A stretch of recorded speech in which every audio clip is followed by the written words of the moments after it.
রাসূল করিম সাল্লাল্লাহু আলাইহি ওয়াসাল্লাম একটা হাদিসের মধ্যে ভবিষ্যৎবাণী করতেছেন, উম্মত অতি সত্বর দেখবে তোমাদের উপর এমন একটা জমানা সময় চলে আসবে, বেঈমান কাফির মুশরিকরা তারা একে অপরকে ডাকাডাকি করে তোমাদেরকে দমন করার জন্য, তোমাদেরকে হত্যা করার জন্য, তোমাদেরকে শেষ করার জন্য তাদের ভিতর হাজারো দ্বন্দ্ব থাকলেও কিন্তু তোমাদেরকে দমন করতে হলে সবাই এক হয়ে যায়। আল কুফরু মিল্লাতুন ওয়াহিদা। তখন এক সাহাবী জিজ্ঞেস করলেন, ইয়া রাসূলুল্লাহ, তখন কি আমরা মুসলমান কম হয়ে যাব?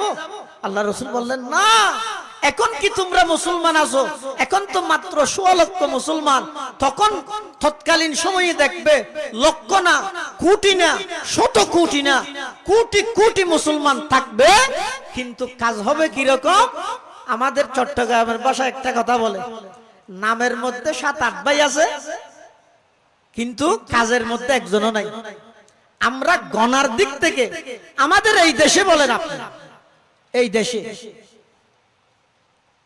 জুলাই অভ্যুত্থানের পর আমাদের এই দেশের মধ্যে এটা ব্যাপক একটা সুযোগ ছিল, যেই সমস্ত জায়গায় হিন্দুত্ববাদ, নাস্তিকবাদ মুসলমানদের মাথার উপর চাপিয়ে দেওয়া হয়েছিল, আমাদের মুসলমানদের ছোট ছোট সন্তানদেরকে শিরকি আকীদা, ভ্রান্ত বিশ্বাসী করার জন্য যেই সমস্ত শিক্ষা ব্যবস্থার মধ্যে ষড়যন্ত্র পায় তারা করেছিল, এগুলো তো এখনই চাইলে পরিবর্তন করতে পারত, কিন্তু পরিবর্তন করতেছে কেন? স্কুল কলেজের মধ্যে, প্রাইমারি স্কুলের মধ্যে, প্রাথমিক বিদ্যালয়ে গানের শিক্ষক দেওয়ার প্রস্তাবটা আসলো, কোরআনের শিক্ষকের জন্য প্রস্তাব কেন আসলো না? এখন বাধা কোথায়? তাহলে বোঝা গেল এখন যারা আমরা ক্ষমতায় যাওয়ার জন্য ঘুরপাক খাচ্ছি, আমরা সবাই নিজস্ব পদ্ধতিতে আমরা কোরআন সুন্নাহ ভিত্তিক একটা অবকাঠামো রাষ্ট্র তৈরি করতে আমরা কিচ্ছু করতে পারবো না যতক্ষণ না পর্যন্ত বেঈমান কাফেররা আমাদেরকে বলবে না। তো তারা তো কিয়ামত পর্যন্ত বলবে না। রাসূল আকরাম সাল্লাল্লাহু আলাইহি ওয়াসাল্লাম বলতেছেন, তোমরা তখন সংখ্যাগত দিক দিয়ে অনেক হবে, কিন্তু বেশ কম কি হবে? এখানকার ঈমানদার আর তখনকার ঈমানদার, আসমান এবং জমিনে যত তফাৎ তার চেয়েও বেশি তফাৎ। ক্বালা রাসূলুল্লাহ সাল্লাল্লাহু আলাইহি ওয়াসাল্লাম, ইউশিকুল উমামু আন তাদা আলাইকুম কামা তাদা আল আকিলাতু ইলা কাসআতিহা ফাকালা কাইলুন ওয়া মিন কিল্লাতিন নাহনু ইয়াউমাইদিন ক্বালা লা বাল আনতুম ইয়াউমাইদিন কাসীর ওয়ালাকিন্নাকুম গুসাউন কাগুসাইস সাইল ওয়ালা ইয়ানজিআন্নাল্লাহু মিন সুদুরি আদুবিকুমুল মুহাবাতা মিনকুম ওয়ালা ইয়াকযিফান্না ফি কুলুবিকুমুল ওয়াহান ক্বালু মাল ওয়াহনু ইয়া রাসূলুল্লাহ ক্বালা হুব্বুদ দুনিয়া ওয়া কারাহিয়াতুল মউত। তৎকালীন সময়ে বিশ্ব মুসলিম নেতারা মৃত্যুর ভয় এবং ক্ষমতার লোভ, এই দুইটা রূপ তাদেরকে এমন ভাবে গ্রাস করে ফেলবে, পার্শ্ববর্তী রাষ্ট্রে মুসলমানদেরকে নিধন করতেছে, ছোট ছোট মুসলিম বাচ্চাদেরকে, নিষ্পাপ বাচ্চাদেরকে বোমা মেরে উড়িয়ে দিচ্ছে। পার্শ্ববর্তী রাষ্ট্রের সমস্ত বিশ্ব মুসলিম নেতারা নীরব দর্শকের ভূমিকা পালন করতেছে। কি জন্য? হুব্বুদ দুনিয়া ওয়া কারাহিয়াতুল মউত। তারা যদি বোমা আমার দিকে নিক্ষেপ করে আর আমার এই রাজতন্ত্রের ক্ষমতাটা যদি চলে যায়, এই দুই কারণে বিশ্ব মুসলিম নির্যাতিত হবে। এই নির্যাতনের মধ্যে দিয়েও সব সময় এই উম্মতের চিন্তা ফিকির নিয়ে এই উম্মতের ঈমান, আমল, তাহাদিব, তামাদ্দুনকে সংরক্ষণ করার জন্য একটা মাত্র দল সব সময় ময়দানে সোচ্চার থাকবে, তার নাম হলো উলামায়ে দেওবন্দ, উলামায়ে হাটহাজারী, উলামায়ে পটিয়া, উলামায়ে বাবুনগর, সমস্ত দেওবন্দি উলামায়ে কেরামগণ। এরাই হচ্ছে ইন্নামা ইয়াখশাল্লাহ মিন ইবাদিহিল উলামার মাজদাক। ওয়া নাউযু বিল্লাহি মিন শুরুরি আনফুসিনা ওয়া মিন সাইয়্যাতি আ'মালিনা। মান ইয়াহদিহিল্লাহু ফালা মুদিল্লা লাহু ওয়া মান ইউদ্লিলহু ফালা হাদিয়া লাহু। ونشهد أن لا إله إلا الله وحده لا شريك له ونشهد أن سيدنا وسندنا ومولانا محمدا عبد الله ورسوله أرسله بالحق بشيرا ونذيرا وداعيا إلى الله بإذنه وسراجا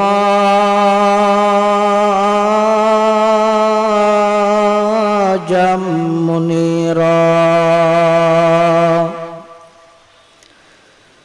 صلى الله تعالى عليه وعلى آله وأصحابه وبارك وسلم ما نطق اللسان بمدحه ونسخ القلم أما بعد فأعوذ بالله من الشيطان الرجيم بسم الله الرحمن الرحيم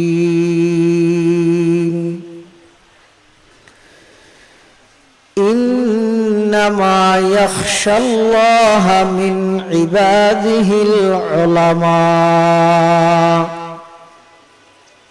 صدق الله مولانا العظيم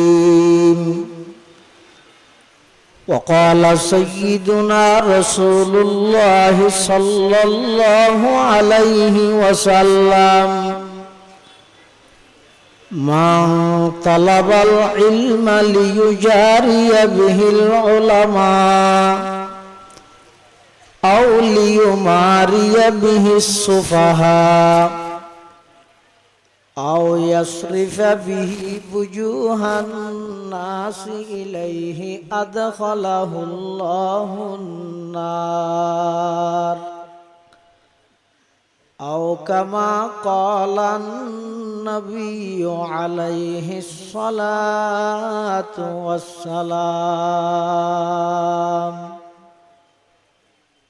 اللهم صل على سيدنا محمد وعلى آل سيدنا محمد كلما ذكره الذاكرون وكلما غفل عن ذكره الغافلون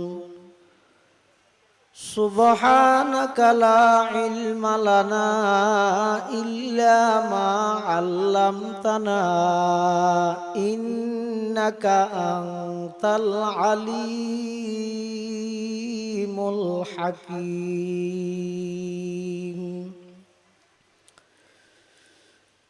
الحمد لله ثم الحمد لله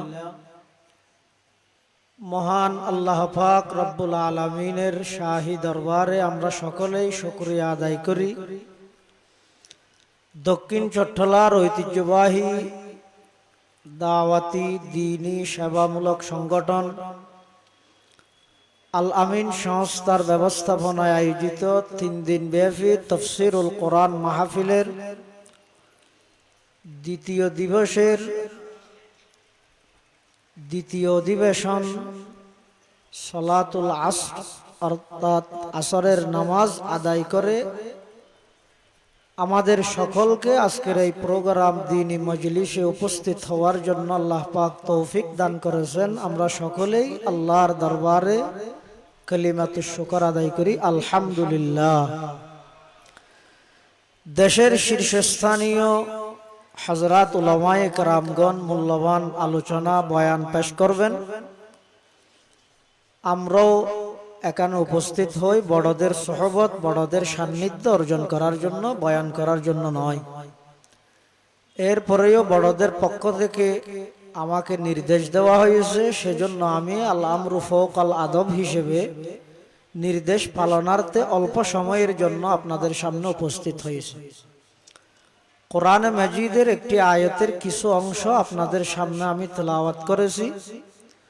বিশ্বনবী রহমাতুল্লিল আলামিন শফিউল মুযনিবিন আকায়ে নামদার তাজদারে মদিনা জিগর গোশায়ে আমেনা সরওয়ারে কায়নাত ফখরে মওজুদাত ইমামুল আম্বিয়া ওয়াল মুরসালিন সাইয়্যিদুল আউওয়ালিন ওয়াল আখিরিন খাতামুন নবিয়্যিন মুকমিলুত তাওহীদ মুহাউল মিলাল হযরত মুহাম্মদুর রাসূলুল্লাহ সাল্লাল্লাহু আলাইহি ওয়াসাল্লামের মহামূল্যবান বাণী হাদিসে মুবারাকাত থেকে ছোট্ট একটি হাদিস শরীফ আপনাদের সামনে তিলাওয়াত করেছি। তেলাওয়াতকৃত আয়াতের মধ্যে আল্লাহ পাক রব্বুল আলামিন ইরশাদ করেন, নিশ্চয় নিশ্চয় আমার বান্দাদের মধ্যে যারা আহলে হক উলামায়ে কেরাম তারাই কেবলমাত্র আমি আল্লাহকে ভয় করে। আল্লাহ পাক কোরআনের এই অংশে বলতেছেন, ইরশাদ করতেছেন, আহলে হক উলামায়ে কেরামরাই যথাযথভাবে আল্লাহকে ভয় করে। এর অর্থ হচ্ছে দ্বীনের বিষয়ে, ধর্মের বিষয়ে আহলে হক উলামায়ে কেরাম কোন বাতিলের রক্তচক্ষুকে ভয় করে না, কেবলমাত্র ভয় করে কাকে? আল্লাহকে ভয় করে। এজন্য দ্বীনের উপর, ইসলামের উপর, মুসলমানদের অস্তিত্বের উপর, খিলাফতে ইসলামিয়ার উপর, কোরআনের উপর, আমাদের প্রাণের নবীর উপর যখনই বেঈমান কাফির মুশরিক, যখনই নাস্তিক মুরতাদরা এই সমস্ত ইসলামের বিষয় নিয়ে কটূক্তি করেছে, আমাদের দেওবন্দি কওমি মাদ্রাসার অস্তিত্ব নিয়ে যারা ষড়যন্ত্র করেছে, ঠিক তখনই আমাদের হক্কানি উলামায়ে কেরাম, আহলে হক উলামায়ে কেরাম বাঘের মতো মাঠে এসে গর্জন দিয়ে বলিষ্ঠ কণ্ঠে সমস্ত বাতিল শক্তিকে, সমস্ত নাস্তিক মুরতাদদের চক্রান্তকে মুহূর্তের মধ্যে তাদেরকে পরাজিত করে হকের ঝান্ডা এই দেশের মধ্যে উত্তোলন করেছে। তার শুধুমাত্র আমি একটা উদাহরণ দেব। ভারতবর্ষে যখন ইংরেজরা ব্যবসার নাম দিয়ে আসছিল, তাদের আসল টার্গেট ছিল কিয়ামত পর্যন্ত মুসলমানকে নেতৃত্ব হারা করে আজীবন এই মুসলমানদেরকে ভারতের দাসত্ব এবং গোলামিতে লিপ্ত রাখা। তখন 1803 খ্রিস্টাব্দে শাহ আব্দুল আজিজ মুহাদ্দিস দেহলভী রহমতুল্লাহ আলাই পুরো হিন্দুস্তানকে যখন দারুল হারব ঘোষণা করে জিহাদের ফতোয়া যখন দিল, তৎকালীন সময়ে ওই হিন্দুস্তানের মধ্যে যুবক থেকে নিয়ে বৃদ্ধ পর্যন্ত শাহ আব্দুল আজিজ মুহাদ্দিস দেহলভীর সেই ফতোয়া জিহাদের জন্য যখন ঝাঁপিয়ে পড়ল, শাহ আব্দুল আজিজ মুহাদ্দিস দেহলভী রহমতুল্লাহ আলাইহির ফতোয়াকে সামনে রেখে পুরো ইংরেজ সরকার 200 বছরের শাসক এই ভারতবর্ষ থেকে পালিয়ে যেতে বাধ্য হয়েছিল। যারা আমাদেরকে বলে আমরা সার দেয়ালের ভিতরেই সবকিছু করি, এর বাইরে কিছু জানি না, কিছু করি না। আরে ভাই, সার দেয়ালের ভিতরে থেকে যদি 200 বছরের ব্রিটিশ এবং ইংরেজ সরকারকে পলায়ন করতে বাধ্য করতে পারে, তারা যখন চার দেয়ালের বাহিরে যাবে তখন কি অবস্থা হবে, পরিস্থিতি সামাল দেওয়া যাবে না। এজন্য আহলে হক উলামায়ে কেরাম যুগ যুগ ধরে সমস্ত বাতিলের মোকাবেলা করে আসছেন। আল্লাহ পাক রব্বুল আলামিনের কোরআনে মাজিদের এই অংশে আল্লাহ নিজেই বলতেছেন, আমার বান্দাদের মধ্যে যারা আহলে হক উলামায়ে কেরাম তারাই কেবলমাত্র আমাকে ভয় করে, কোন বাতিলের রক্তচক্ষুকে ভয় করে না। এজন্য এই আয়াতের তাফসীরের মধ্যে মুফাসসিরিনে কেরামগণ লিখেছেন, বড় আলেমকে আমরা তো মনে করি বড় আলেম বলা হয় যিনি নাহবে মির হেদায়েতুন নাহু, কাফিয়া, শরহে জামি, মুসাল্লামুস সুবুত, সুল্লামুল উলুম, হামদাল্লাহ, যাবতীয় ফনের সমস্ত কিতাবাদি যিনি মুখস্থ পড়াতে জানে, ছাত্রদেরকে লম্বা তকরির করতে জানে, আমরা মনে করি এটাই বড় আলেম। আসলে না, বড় আলেম সিনার মাপকাঠি হচ্ছে আল্লাহর খৌফ ও খশিয়ত, খোদাভীতি। এজন্য আয়াতের তাফসীরে হযরতে আব্দুল্লাহ ইবনে মাসউদ রাদিয়াল্লাহু আনহু বলতেছেন, বড় আলেমকে যিনি বেশি ওয়াজ করতে জানে উনি বড় আলেম না, বড় আলেম বলা হয় যার অন্তরের মধ্যে যত বেশি আল্লাহর ভয় থাকবে তিনিই তত বড় আলেম, তিনিই বড় আলেম। হাকিমুল উম্মত মুজাদ্দিদে মিল্লাত হযরত মাওলানা আশরাফ আলী থানভী রাহমাতুল্লাহি আলাইহি হিন্দুস্তানের যুগশ্রেষ্ঠ আলেম, হিন্দুস্তানের একজন বড় মাপের বুজুর্গ, যিনি তাজকিয়ায়ে নফস আত্মশুদ্ধির মাধ্যমে পুরো ভারতবর্ষে সমস্ত কুসংস্কার, রুসুমাত, বিদআত, সমস্ত ভ্রান্ত মতবাদকে ধূলিসাৎ করে, সমস্ত ভ্রান্ত মতবাদকে বিলুপ্ত করে সহিহ সুন্নাহর তালিম শিক্ষা যিনি বিস্তার লাভ করেছেন, তাদের মধ্যে অন্যতম হচ্ছেন হাকিমুল উম্মত মাওলানা আশরাফ আলী থানভী রাহমাতুল্লাহি আলাইহি। উনি এক সময় রেলের মাধ্যমে সফর করতেছেন। আমাদের এখানে রেল নাই, রেলের মাধ্যমে উনি এক জায়গায় সফরে যাচ্ছেন। উনার হাতে ছিল একটা আখের বোঝা। আখ চিনেন? কুশল বলে আর কি, আমাদের চট্টগ্রামের ভাষা কি বলে? কুশল। একটা আখের বোঝা ছিল থানভী রহমতুল্লাহ আলাইহির হাতে। তখন ওই স্টেশনে টিটি যিনি আছে, চেকার যিনি টিকিট চেক করে, উনি থানভী রহমতুল্লাহ আলাইহিকে এসে বলতেছেন, হযরত আমি আপনার ভক্ত। আশরাফ আলী থানভী রহমতুল্লাহ বলতেছেন, আপনি আমার ভক্ত, তা আমি কি করব? উনি বলতেছেন যে না, আমি যেহেতু আপনার ভক্ত, সেজন্য এখানে যে আপনার কাছে আপনার আখের বোঝা আছে, এটার ভাড়া দেওয়া লাগবে না।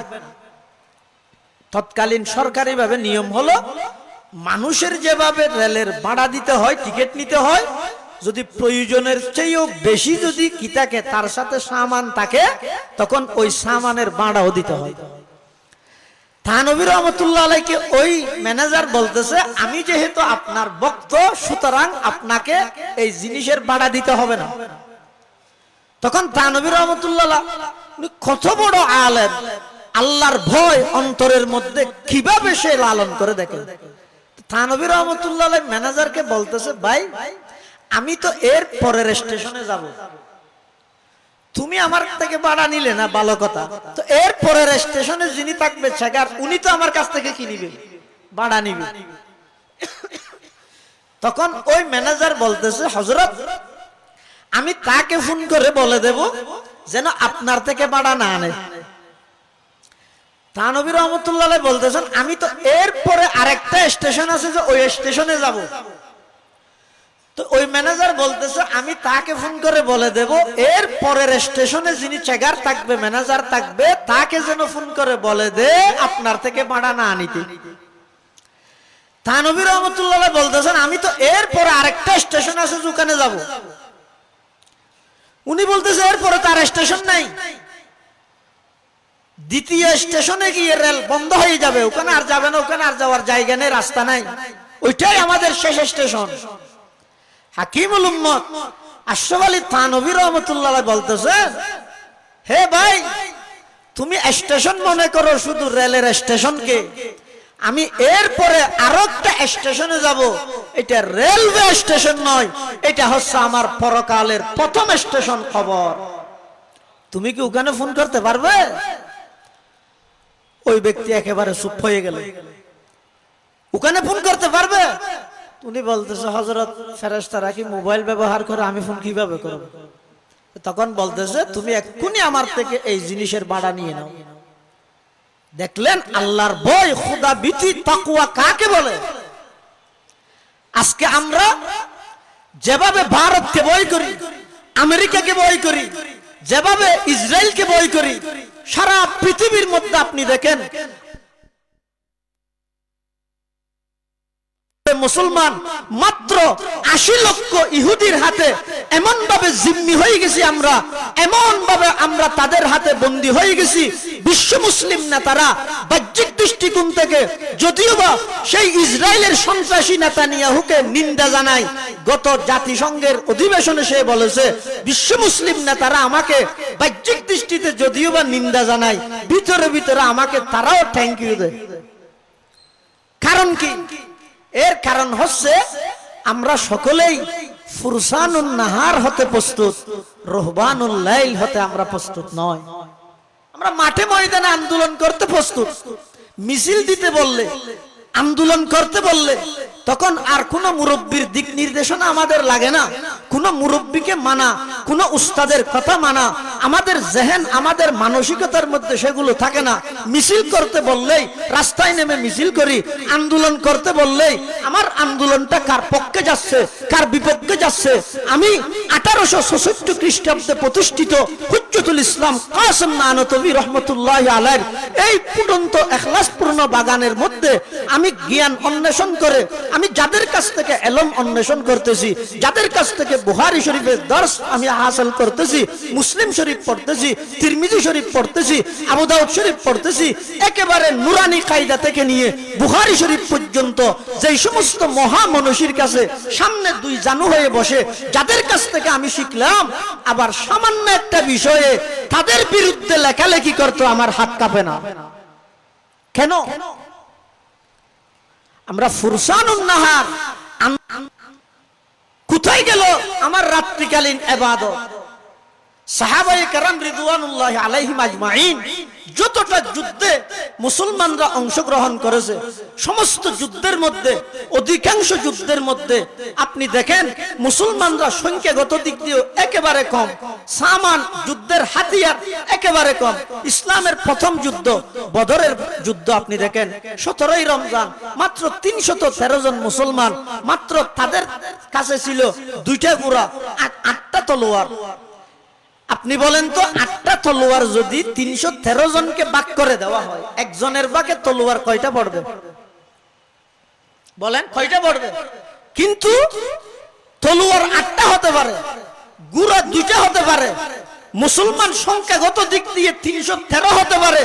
তাদের ঈমান, তাদের আমল, তাদের আখলাক, আল্লাহ প্রদত্ত তাদের শক্তি এমন ভাবে ছিল, কাফের বেঈমানরা সমস্ত কুফার 1000-এর উপরে সশস্ত্র কাফের বাহিনী মুসলমানদেরকে প্রাথমিক পর্যায়ে দেখে সবাই ভীত হয়ে গেছে। মুসলমানরা ঐতিহাসিক বিজয় অর্জন করেছে। সংখ্যাগত দিক দিয়ে কাফেরের চেয়ে বেশি ছিল না, হাতিয়ার কাফেরের চেয়ে বেশি ছিল না, শুধু ছিল কি তাদের ঈমানি পাওয়া। ডক্টর ইকবাল বলতেছেন, আজকেও যদি তোমরা সেই বদরের 313 জন সাহাবীর মতো তোমরা প্রস্তুত হতে থাকো, তাহলে দেখবে একের পর এক যেভাবে বদরের প্রান্তে আল্লাহ পাক রব্বুল আলামিন ফেরেশতার মাধ্যমে সাহায্য করেছে, তোমাদেরকেও সেই বদরি সাহাবীর মতো আল্লাহর পক্ষ থেকে সাহায্য করা হবে। সুবহানাল্লাহ। ফেজায়ে বদর পয়দা কর, ডক্টর ইকবাল বলতেছেন, ফেজায়ে বদর পয়দা কর फरिश्ते तेरी नुसरत को, फजाए बदर पैदा कर फरिश्ते तेरी नुसरत को, उतर सकते हैं गर्दों से कतार अंदर कतार अब भी, उतर सकते हैं गर्दों से कतार अंदर कतार अब भी, सबक पर पढ़ सदाकत का, अदालत का, अमानत का, सबक पर पढ़ सदाकत का, अदालत का, अमानत का, लिया जाएगा तुझसे काम दुनिया की इमामत का, लिया जाएगा तुझसे काम दुनिया की इमामत का। কিন্তু এখন আমরা মুসলমানরা সেই সাহাবায়ে কেরামের নিয়ম, সেই সাহাবায়ে কেরামের অনুসরণ, সেই সাহাবায়ে কেরামের অনুকরণ বাদ দিয়ে নিজস্ব মন গড়া পদ্ধতিতে যখন আমরা সকলেই বিচ্ছিন্নভাবে যখন যার মত সে প্রচার করতে ব্যস্ত হয়ে গেছি, তখন বেঈমান কাফিররা আমাদের উপর এমন ভাবে নির্যাতন, এমন ভাবে নিপীড়ন, এমন ভাবে মুসলিম দমনের পায়তারা চক্রান্ত তারা করতেছে। অদূর ভবিষ্যতে দেখা যাবে এক সময় মুসলমানদের নাম নিলে বেঈমান কাফিররা তারা ভয়ে কম্পন সৃষ্টি হয়ে যেত, কিন্তু এখন মুসলমানদের নাম নিলে তারা লজ্জায় হাসে। কারণ কি? আমাদের ভিতরে ঈমান নাই। এটা আমার কথা নয়, রাসূল করিম সাল্লাল্লাহু আলাইহি ওয়াসাল্লাম একটা হাদিসের মধ্যে ভবিষ্যৎবাণী করতেছেন, উম্মত অতি সত্বর দেখবে তোমাদের উপর এমন একটা জমানা সময় চলে আসবে, বেঈমান কাফির মুশরিকরা তারা একে অপরকে ডাকাডাকি করে তোমাদেরকে দমন করার জন্য, তোমাদেরকে হত্যা করার জন্য, তোমাদেরকে শেষ করার জন্য তাদের ভিতর হাজারো দ্বন্দ্ব থাকলেও কিন্তু তোমাদেরকে দমন করতে হলে সবাই এক হয়ে যায়। আল কুফরু মিল্লাতুন ওয়াহিদা হয়ে যাবে। তখন এক সাহাবী জিজ্ঞেস করলেন, ইয়া রাসূলুল্লাহ, তখন কি আমরা মুসলমান কম হয়ে যাব? আল্লাহ রাসূল বললেন, না, এখন কি তোমরা মুসলমান আছো? এখন তো মাত্র 16 লক্ষ মুসলমান। তখন তৎকালীন সময়ে দেখবে লক্ষ না, কোটি না, শত কোটি না, কোটি কোটি মুসলমান থাকবে, কিন্তু কাজ হবে কি রকম? আমাদের চট্টগ্রামের ভাষায় একটা কথা বলে, নামের মধ্যে 7-8 ভাই আছে কিন্তু কাজের মধ্যে একজনও নাই। আমরা গণার দিক থেকে আমাদের এই দেশে বলেন, আপনি এই দেশে জুলাই অভ্যুত্থানের পর আমাদের এই দেশের মধ্যে এটা ব্যাপক একটা সুযোগ ছিল, যেই সমস্ত জায়গায় হিন্দুত্ববাদ, নাস্তিকবাদ মুসলমানদের মাথার উপর চাপিয়ে দেওয়া হয়েছিল, আমাদের মুসলমানদের ছোট ছোট সন্তানদেরকে শিরকি আকীদা, ভ্রান্ত বিশ্বাসী করার জন্য যেই সমস্ত শিক্ষা ব্যবস্থার মধ্যে ষড়যন্ত্র পায়তারা করেছিল, এগুলো তো এখনই চাইলে পরিবর্তন করতে পারত, কিন্তু পরিবর্তন করতেছে কেন? স্কুল কলেজের মধ্যে, প্রাইমারি স্কুলের মধ্যে, প্রাথমিক বিদ্যালয়ে গানের শিক্ষক দেওয়ার প্রস্তাবটা আসলো, কোরআনের শিক্ষকের জন্য প্রস্তাব কেন আসলো না? এখন বাধা কোথায়? তাহলে বোঝা গেল এখন যারা আমরা ক্ষমতায় যাওয়ার জন্য ঘুরপাক খাচ্ছি, আমরা সবাই নিজস্ব পদ্ধতিতে আমরা কোরআন সুন্নাহ ভিত্তিক একটা অবকাঠামো রাষ্ট্র তৈরি করতে আমরা কিচ্ছু করতে পারবো না যতক্ষণ না পর্যন্ত বেঈমান কাফেররা আমাদেরকে বলবে না। তো তারা তো কিয়ামত পর্যন্ত বলবে না। রাসূল আকরাম সাল্লাল্লাহু আলাইহি ওয়াসাল্লাম বলতেছেন, তোমরা তখন সংখ্যাগত দিক দিয়ে অনেক হবে, কিন্তু বেশ কম কি হবে? এখানকার ঈমানদার আর তখনকার ঈমানদার, আসমান এবং জমিনে যত তফাৎ, তার চেয়েও বেশি তফাৎ। ক্বালা রাসূলুল্লাহ সাল্লাল্লাহু আলাইহি ওয়াসাল্লাম, ইউশিকুল উমামু আন তাদা আলাইকুম কামা তাদা আল আকিলাতু ইলা কাসআতিহা ফাকালা কাইলুন ওয়া মিন কিল্লাতিন নাহনু ইয়াওমাইদিন ক্বালা লা বাল আনতুম ইয়াওমাইদিন কাসীর ওয়ালাকিন্নাকুম গুসাউন কাগুসাইস সাইল ওয়ালা ইয়ানজিআন্নাল্লাহু মিন সুদুরি আদুবিকুমুল মুহাবাতা মিনকুম ওয়ালা ইয়াকযিফান্না ফি কুলুবিকুমুল ওয়াহান ক্বালু মাল ওয়াহনু ইয়া রাসূলুল্লাহ ক্বালা হুব্বুদ দুনিয়া ওয়া কারাহিয়াতুল মউত। তৎকালীন সময়ে বিশ্ব মুসলিম নেতারা মৃত্যুর ভয় এবং ক্ষমতার লোভ, এই দুইটা রূপ তাদেরকে এমন ভাবে গ্রাস করে ফেলবে, পার্শ্ববর্তী রাষ্ট্রে মুসলমানদেরকে নিধন করতেছে, ছোট ছোট মুসলিম বাচ্চাদেরকে, নিষ্পাপ বাচ্চাদেরকে বোমা মেরে উড়িয়ে দিচ্ছে। পার্শ্ববর্তী রাষ্ট্রের সমস্ত বিশ্ব মুসলিম নেতারা নীরব দর্শকের ভূমিকা পালন করতেছে। কি জন্য? হুব্বুদ দুনিয়া ওয়া কারাহিয়াতুল মউত। তারা যদি বোমা আমার দিকে নিক্ষেপ করে আর আমার এই রাজতন্ত্রের ক্ষমতাটা যদি চলে যায়, এই দুই কারণে বিশ্ব মুসলিম নির্যাতিত হবে। এই নির্যাতনের মধ্যে দিয়েও সব সময় এই উম্মতের চিন্তা ফিকির নিয়ে এই উম্মতের ঈমান, আমল, তাহাদিব, তামাদ্দুনকে সংরক্ষণ করার জন্য একটা মাত্র দল সব সময় ময়দানে সোচ্চার থাকবে, তার নাম হলো উলামায়ে দেওবন্দ, উলামায়ে হাটহাজারী, উলামায়ে পটিয়া, উলামায়ে বাবুনগর, সমস্ত দেওবন্দি উলামায়ে কেরামগণ। এরাই হচ্ছে ইন্নামা ইয়াখশাল্লাহা মিন ইবাদিহিল উলামার মাজদাক। আল্লাহ পাক রব্বুল আলামিন আমাদের সকলকে উলামায়ে কেরামের তত্ত্বাবধানে, উলামায়ে কেরামের জেরে নেগরান, হে ভাইয়েরা, দাওয়াতে তাবলীগের মেহনত করবে, আলেম বিদ্বেষী হওয়া যাবে না। উলামায়ে কেরামদের সাথে থেকে আমাদের বাকি জীবন কাটিয়ে, বাকি জীবন আমরা যেন উলামায়ে কেরামের পরামর্শক্রমে আমরা জীবন পরিচালনা করে ইহকালীন শান্তি, পরকালীন মুক্তি অর্জন করতে পারি। আমরা সকলে চেষ্টা করব, দোয়া করব, আল্লাহ পাক রব্বুল আলামিন আমাদের সকলকে তৌফিক দান করুক। আমিন সুম্মা আমিন। ওয়া আখিরু দাওয়ানা আনিল হামদুলিল্লাহি রাব্বিল আলামিন। আসসালামু আলাইকুম ওয়া রাহমাতুল্লাহি ওয়া বারাকাতুহু।